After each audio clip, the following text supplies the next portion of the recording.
recorded, but then it goes live.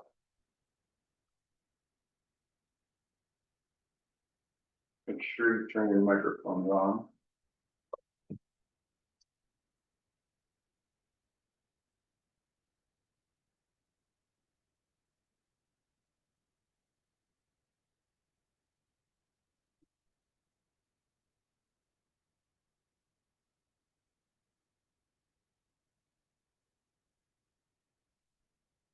It's all ready to go.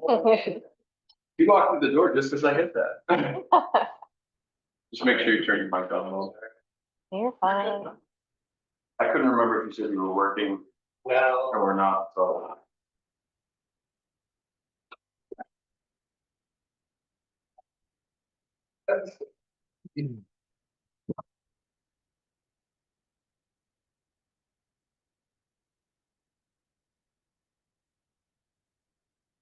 You want me to take care of this? Yes, please. Okay, and then you can do the meeting. Thank you.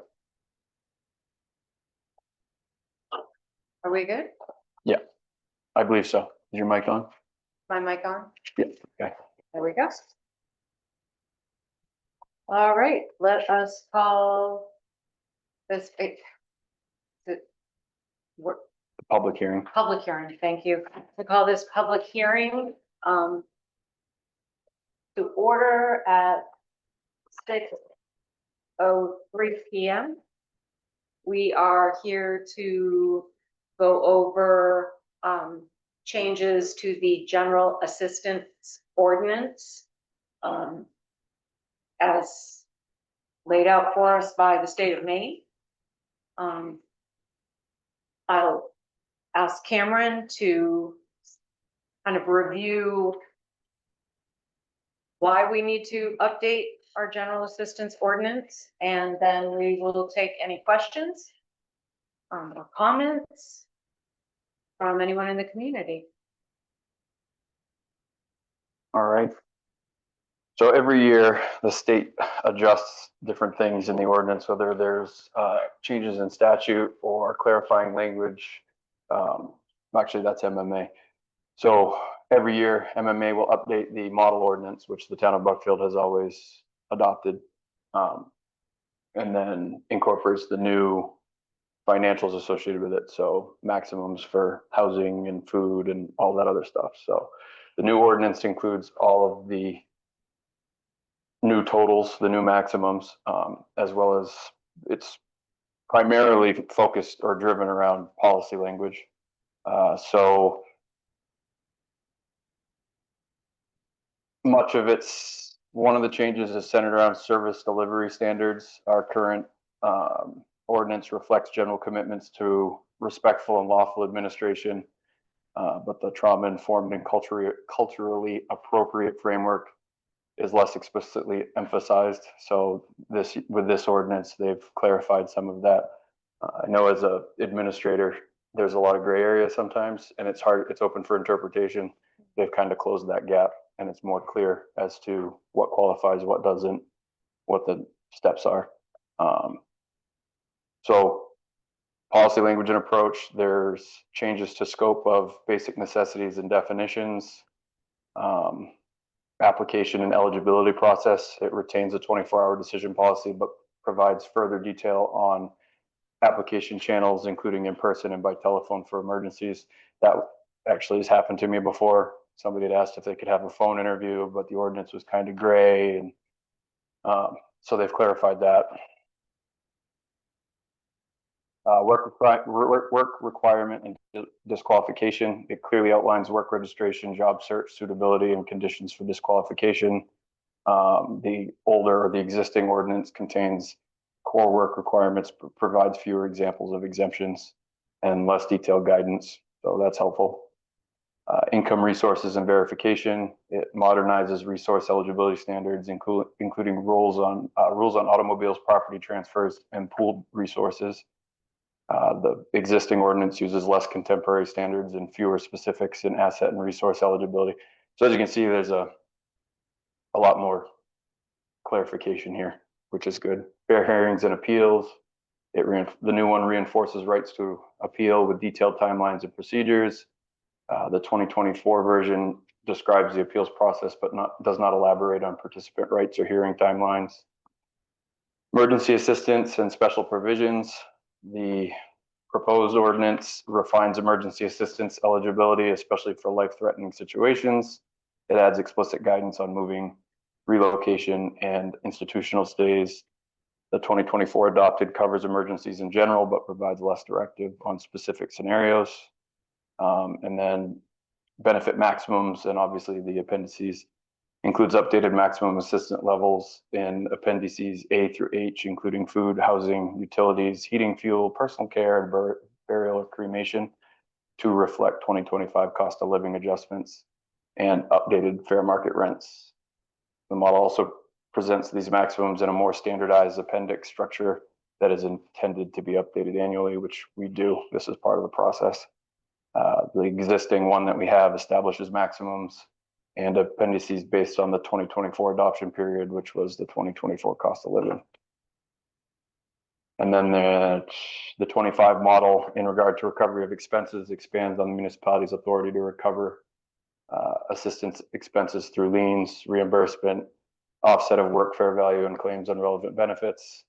The 2024 version covers recovery rights, but with less detail and specificity on types of recovery and procedural safeguards.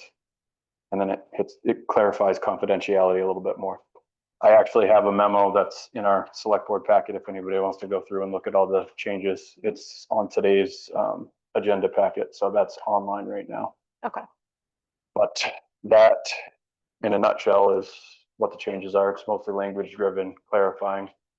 So for anyone that this might impact, I'm thinking the important pieces are that assistance was not reduced anywhere. If anything, it was increased due to cost of living increases. And other than that, clarification, more explanations. Yep. All right, fantastic. Is there anyone who has any questions or? Is this the funds for this? Is this in tax base? And what are the funds for this one? So every year, if you look at the budget, which you're gonna in about a week, there's a line that says general assistance, and we budget roughly $2,000 a year. The thing with general assistance is by statute, that's one area that the town can overspend in, or not can, has to overspend in because we're mandated by statute to administer this. So we've always, I mean, since I've been here, we've always appropriated 2,000, then the state reimburses us 70%, I believe. I think they may change that annually, but I think currently it's 70%. So if you look at our budget, we'll show a $2,000 line for assistance and then $1,400 in revenue coming back.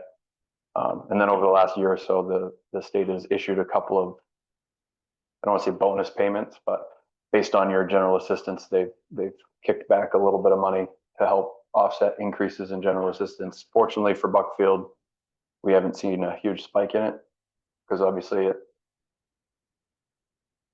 a little spike could be a big impact to Buckfield as opposed to Auburn or Lewiston, where they got hundreds of thousands of dollars that they administer in assistance every year and they budget for. But so yes, we do budget for it. It's mandated by statute, and then they do reimburse us a portion of it. Do we have anyone online? Negative. And just for transparency, this typically we would go over this and review it and have the public hearing around October. I missed that the ordinance had been finalized, so I found it the other day. So we're basically just kind of going back to what we should have done at the tail end of last year. So we're just getting caught back up. Neil's in the waiting room.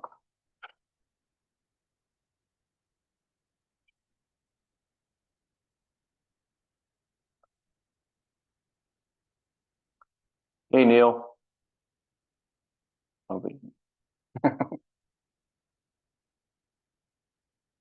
You have any questions about the general assistance ordinance?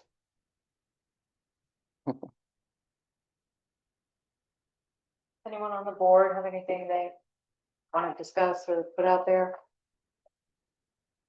I tried to create this document to make it as easy as possible, so you It didn't was, have to it go was and really read. clear. It was really clear. Cameron, thank you very much. And for anyone who's gone back to watch this, you can find this document in the select board packet for February 3rd. February 3rd. If you want to look this up, it's just a few pages, really clear, easy to understand. All right, so I will close this public hearing and we will take a 4 to 5 minute break and then come back and start the select board meeting. Excellent, thank you. At 6:11 PM. I'm At just doing it for 6:11 my PM. record. Per camera. Cheers.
All right, There you go. we're good? All right. Good evening, everybody. We'll call this meeting of the Buckfield Select Board to order on Tuesday, February 3rd, 2026 at 6:16 p.m. And we have a quorum. Old business, cemetery ad hoc committee report. The committee feels they have completed their work and that the work they were charged with and was completing and submitted a report. A motion to dissolve the cemetery ad hoc committee is recommended. I'll make a motion that we dissolve the cemetery ad hoc committee as recommended by that committee. I will second. All right. Further discussion. Do we have any resolve to, I know that they had given us a list of things that,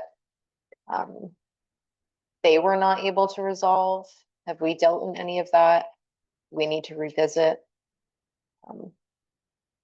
Operationally, everything in the office is working fine. You know, we get the records, I update the records. We've got more transparency in the sense that people can just get on our website now and look at where our burial records are as far as up to date. So I think that helps in families in identifying if there's an error. Like, Yeah. you know, if somebody was buried and they don't see it updated on the website, they can get in touch with us. I updated the checklist that they had. There's 2 checklists in there. Theirs was a little hard to follow, so I cleaned it up, had the clerks look at it, and that's basically the process we use. So all in all, I think what they put together and how we handle the step-by-step stuff, I don't see any issues. You know, I've spoken to the sexton about, you know, being more, what's the word I'm looking for?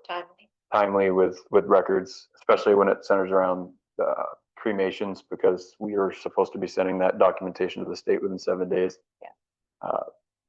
He seems to understand there's not a lot of burials going on right now, so I can't really verify with that. As far as lot sales, I uploaded the old sheet scan and I update that every time we sell a lot. So even he can pull it up and know what's available, what's not available.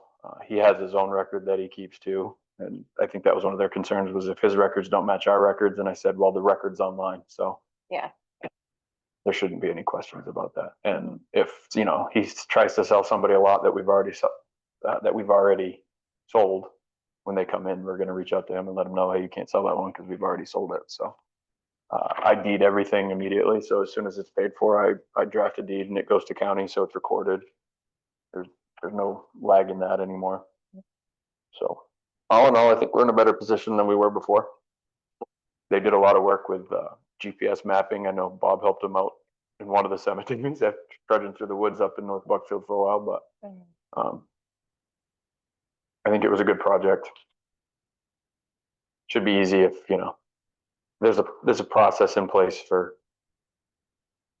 if we all disappear tomorrow, somebody can come in and figure out where to pick up, unlike how it was before. There wasn't really a clear process on how to do it, and some of that got overlooked after Cindy left. So Well, great. Thank you, Lillian, Linda, Deirdre, and Vivian for doing this work. Vital work, and not work that is top of mind for all too many people. So thank you for your focus and attention to this. I will emphasize, it's in their notes that they gave us. They do deliver the suggestion that townspeople just do their due diligence in verifying when they have their deed that the lot number is correct with the town records.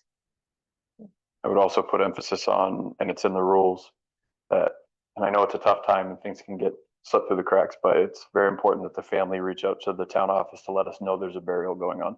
That was one of the things that, you know, I think they were frustrated with when we weren't getting the records, but we don't know if there's records if we don't know there's a burial. Yeah. So if there's a burial taking place, if somebody, it doesn't have to be, you know, the most directly affected, but somebody could contact the town office and let us know when it's going to be. That also helps us, especially in the early spring, to make sure that the cemetery looks decent. Yeah. If it's right before Memorial Day. So I just want to put that out there because helpful in trying to keep track of where we're at and whether or not we're getting the records on time.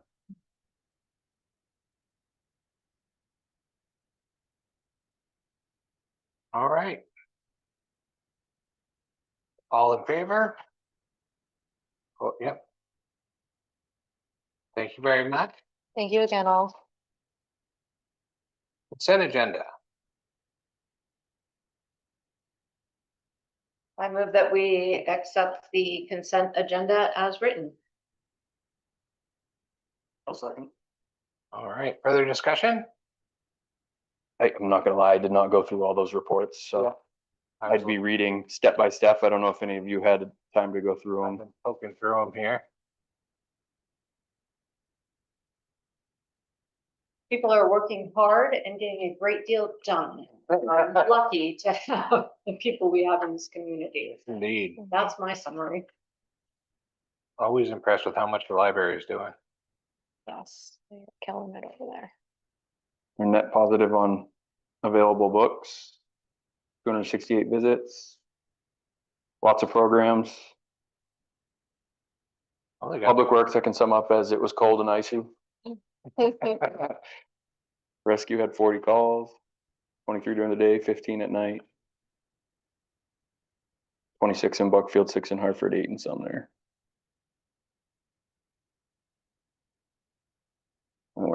still waiting on the loaner. Yes, so I have reached out to Keith, Stacy has reached out to Keith, and I know Sandra's reached out to Keith. So he was going to the body shop and hoping to get an update because they were getting some body work done on it, and we're hoping in the next couple of weeks. But we're staying in communication. We're reaching out to him every couple of weeks to make sure that, you know, that's not in question. And it does seem to be moving forward at a noticeable pace. Mhm. So. Yeah. That's a good. Animal control had 11 calls, 92 miles. Our sand pile's getting low. I did talk to Alfred Lucas recently. He said he's got sand, because we never fill we fill the sand shed or the sand pit with like roughly 2,500, but our RFP was for 3,200, so still 700 yards of sand that we haven't picked up. But we'll probably end up in the next couple of weeks having to go get some. I know Hartford and Sumner are getting low or out, from what I've heard. It's just been a lot this year with all the ice and the cold temperatures. We've used a lot of it. Yeah. But it's the same throughout. And then I need to get a RFP together for winter sand for next year as well, because this is the last year of this contract. I realized that when I was working on the budget. That went quick. I remember. Yeah. Yeah, 3 years flew by. All right, all those in favor of the consent agenda? All right, the total on that's $330,415.39. School payment.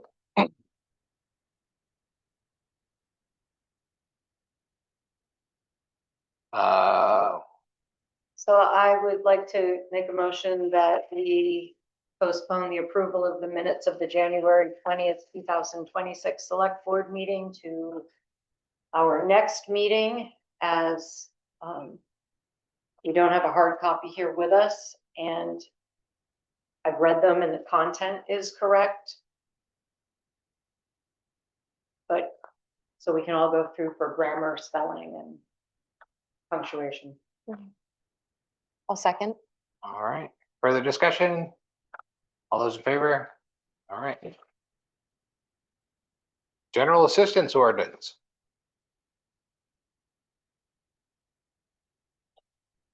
I'll make a motion, we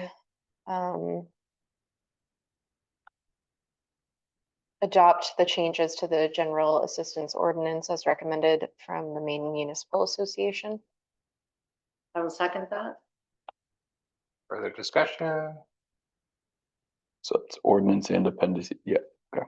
I just wanted clarification. All those in favor? All right. Adoption of the proposed town meeting schedule. I did put that in the packet. of course, it's black and white, so I did type the dates in, but, the town meeting is the second Tuesday of June, which is the 9th. So 30 days prior would be May 10th, so that would be when absentee ballots would be available. Obviously, it's a Sunday, we run into that every day, but they need to be available by that date. Which my recommendation and the clerk's recommendation is that the warrant be finalized and also scheduled the 10th of April as the filing deadline for nomination papers. Which then puts 40 days out, having nomination papers available starting Sunday, March 1st. You're well ahead this year. Well, we're starting to figure it out. We've learned how long it takes them to print ballots, and they're relatively quick about it and do programming, so I feel like that gives us, 1 month for any issues that we have there. Yeah. We have a budget committee meeting scheduled for the 10th, which is next Tuesday. I've got the budget, barring any slight adjustments with stuff I find out. I've got it completed right now. The only things I don't know are county and the school. I've made my projections, but I've gone 3 years of under projecting those two. I can say in my budget there, I made quite a considerable amount of cuts to stuff that I felt we didn't need, or that, and with what I was proposing, it's still looking like an increase. So, it's still going to be important that we pay attention to the school. And I know Sandra was on the budget committee for county. I don't know what she learned while she was there, other than there's a lot of costs. So, without knowing that, I don't have a proposed mill rate, but I do have a solid budget that I'll have to present to the budget committee this year. So basically, that's the timeline that I've outlined there. Is budget committee will start on the 10th of February, and the plan being that they would be done by the end of February, and then you all would start discussing it in March, while nomination papers are out there for open positions. And then that'll give you enough time to have everything finalized by the 10th. I know historically you'd like to have a public hearing before the 10th to get public input. But we do have a budget process with a budget committee. I would recommend that people participate in that process and then through your process to get it before we get to that last minute situation.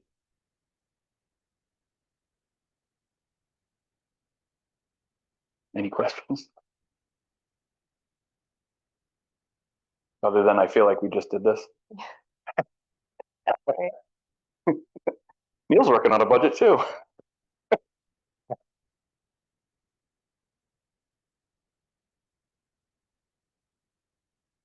Thank you. I'm sorry. No, I just wanted to say thank you. So what we're looking for is a motion to all agree to. This. That'll give us a firm filing deadline of the 10th of April. And then that's really the one thing that I want you guys to set the 10th of April as the filing deadline, so that I've already told a couple people that March 1st would be when papers are available, because we're already getting the questions.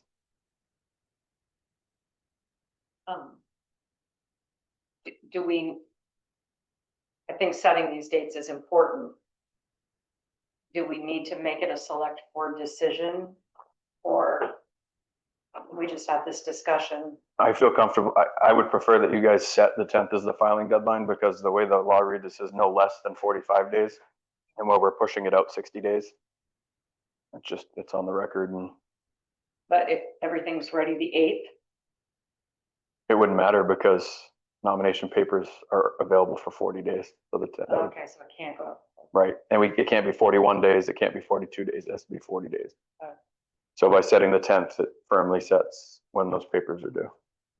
Or not due, available, sorry. And then going forward, we will add other dates that the budget committee is meeting and one or more public hearings. Yeah.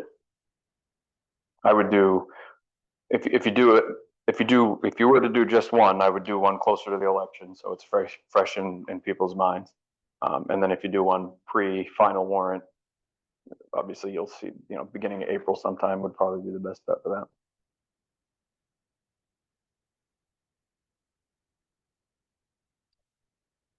I will make a motion that we set the proposed, let me start that over. I will make a motion that we adopt the proposed town meeting schedule. I'll second. Thank you. And for those who got lost there, nomination papers will be available on the 1st of March with a filing deadline of the 10th of April. Absentee ballots will be available by May 10th, and the election will be June 9th. I will second that. All right. He was my Yeah, I second. seconded. Yeah. I'm just making conversation. Yeah, The double second. you were clarifying. Yeah. Further discussion. Yeah, that's right. It's very clear now. It's in the record. Any further discussion? No? All those in favor? All right. I'll second the vote. The BHS Withdrawal Committee, Legal Counsel RFP. I know they got two RFPs back, two proposals. And they voted on what was the name of that? Freddie Freddie. Clarity? Yep. Flair- I have to find it. I know it's in here. I saw it. Yeah. I will make a motion that we accept the BHS withdrawal committee's selection of Freddie Flaherty's proposal to be legal counsel. And I'll second that. Further discussion. So as someone who's on this committee. Well, I missed the last one because I was working. Okay, Yeah. but it seems to me that there's no reason not to be confident in Yeah. the choices of the. They outlined their experience. Actually, I think both of the law firms had experience with this. That was one of their focuses. And the reason they did it through this process was because I was the one that said, hey, you got to follow our pyramid policies. So they did that in issuing the RFP. I know it was submitted to more than 3. They only got the 2 responses, and they elected the one that they felt was the best fit for what we're looking at. I think Neil's got his hand raised. Yes, he did. Go ahead, Neil. Yes, so I just wanted to say that the other reason why we decided to go with that law firm is the same law firm that represented Dixfield during their pullout. And they have a lot more direct experience with RSU 10. And so we just felt that that was a better fit because we're dealing with the same people, so.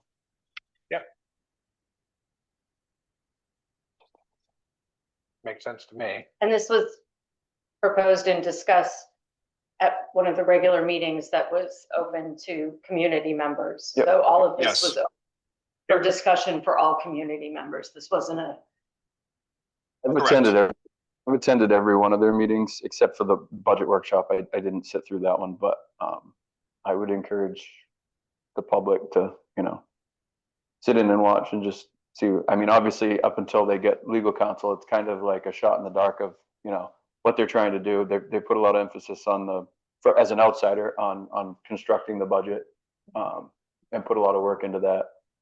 So I know they're all working hard. Just been quiet from the public. So if people are interested in what's going on, I would encourage them to keep an eye on the schedule, and they rotate. This is one I don't have to be a part of, but they rotate between the 3 towns. I think their next meeting is they changed. I didn't update it on the agenda. So I've updated on the calendar because of the legal counsel. They wanted to meet on February 12th. Oh. Where at? And they're doing that in Buckfield, right, Neil? Yeah. Yeah, I believe that was the final decision for that, so. Yeah, so that they'll be meeting with the attorney on that date in person here. Kind of get their bearings. Yeah. I know we usually record the ones that happen here. Do you know if the one where this was discussed was recorded for other people to look back on if they want? Yes, that one was, so Hartford has a YouTube page, just like Buckfield does. They post their videos. I think Hartford recorded one in Sumner, the one that's been held in Sumner as well. So they're either gonna be, they're on one of the three websites, which I have linked to from their committee page on the town's website. Great. We also record and broadcast the budget meetings as well, so anybody can watch it for the future or watch it live. And that was, For that, and that was on the town of Buckfield's page. Yeah. What was I gonna say? With that said, I'm using the town cloud for all committees, so like the planning board agendas are on the same one as the select boards, is the same one as the RSU website. I mean, RSU meetings, so all those meeting minutes are also posted there, so everybody can go to that one page and pull up that information by date, look at the minutes if they're published. And for those people who still like a hard copy, as long as they call and give some time for that to be printed out, someone could call the town office, correct, and get a hard copy of something. We can print that out in 2 seconds, yep. Thank you, Neil. Anything else you wanted to pass on that? Nope, okay. Want to be sure. 'Cause I've been derelict, sorry. I'll be there on the 12th, I promise. I'm sorry, January and February are my busiest months, so Mhm. man, Me too. yeah. All right. We did that part. Just need to vote. Did we vote? No, we No, haven't we voted did yet. All right, so all those in favor?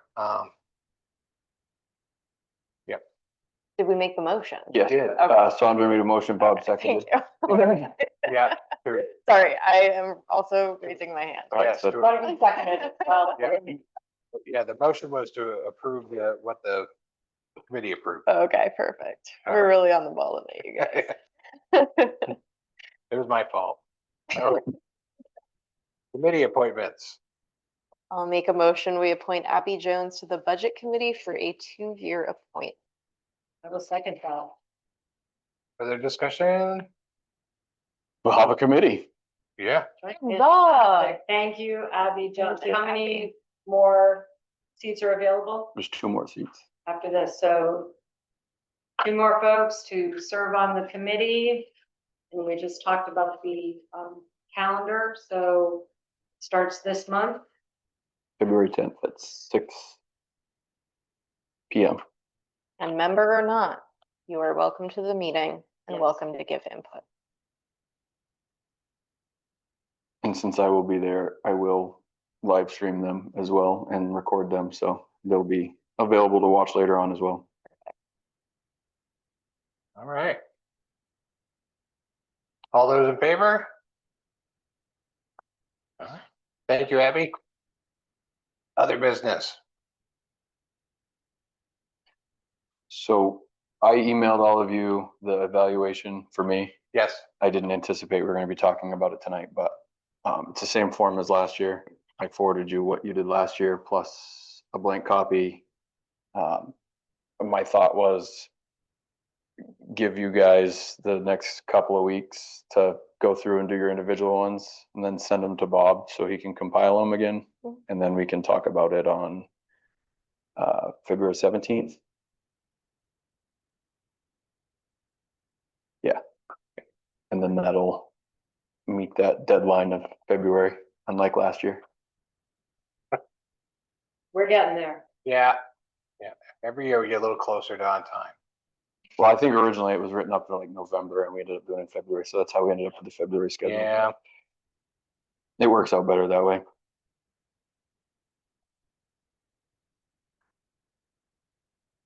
Any other business? No. Public comment. Judy. Yes, Judy. I would like to know what happened on my road yesterday. I still have the article up. A Buckfield man was charged with criminal use of explosives. The Is this state, Oh, go on. just the state fire marshal office says that a gentleman in Buckfield was arrested on Monday, charged with 2 counts of criminal use of explosives. They went in and found items capable of being used to manufacture explosives. That's all I know who the person has to be. He's been doing it for 2 years. Mhm. And I've been commenting on it and nothing happened. What happened that he was finally, he has some mental disturbance. They believe he was involved in responsible for an explosion outside of an acquaintance's home in Sumner on January 12th. Ah. I know he set off an explosion about several weeks ago right in front of my daughter and her dog. Well, hopefully it'll be quieter now. But it took, there must have been 20 vans there, not marked. It was hard to know who was there. How, Yes. one man, and it took 20 officers who weren't marked or anything. Something is weird. I mean, everybody was not everybody. There are only a few of us who live here. I think you'll find that the state's tactical team doesn't drive marked vehicles. Yeah. They try to keep low key and, plan for the worst. I see. Okay. Yep. Thank you. All right, any other public comment? No? Bob, no? Any need for executive session this evening? You guys have all your stuff. So. Yep. All right, so I'll make a motion that we adjourn at 6:44 PM. Second. All those in favor? All right, thank you, everybody. Thank you. Have a good night. So that was the